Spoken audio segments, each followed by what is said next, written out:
certainly Canada's Black Justice Strategy was one of the main sort of things that I was involved in upon coming to ANSJI, and really our role there was around in our sort of respective local Nova Scotian community. We were one of the partner or collaborative organizations that heard from community, took that, created a report to feed into the larger Black Justice Strategy. Canada's Black Justice Strategy is a collection of Black voices from across Canada. So like ANSJI here in Nova Scotia, there are other organizations across Canada who did community engagement in their respective environments to hear from their community around justice-related issues.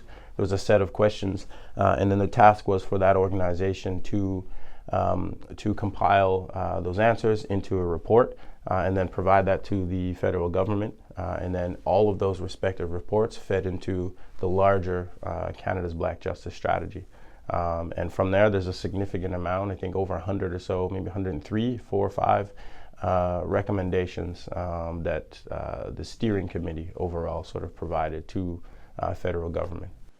And so what would you say to people who maybe would be critical of that, to say, well, recommendations are good, but they're just that, recommendations. Is there legislation involved with the recommendations? Should there be? Will there not be? What can you say about that? Folks who might push back. Yeah, absolutely. I mean, I think it's fair and fine for folks to be critical of it. I mean, I think that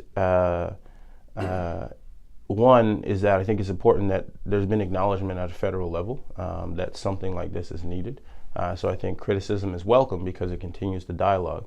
But you know, we as ANSJI and myself, like we've been very vocal from the beginning regarding that. We understand that language for government is legislation. And so we want something that would transcend governments, because you never know what could happen. And if government changes, we still want our agenda to be at the forefront. And so, yeah, legislation has been one of the things I've been talking about, have been mentioning, and so have been others, is that legislate our interest so that if there is a change in government, that this strategy will be able to sort of transcend changing governments and really stand the test of time. And I guess maybe what I should have asked is, in those recommendations, is legislation part of the recommendations also?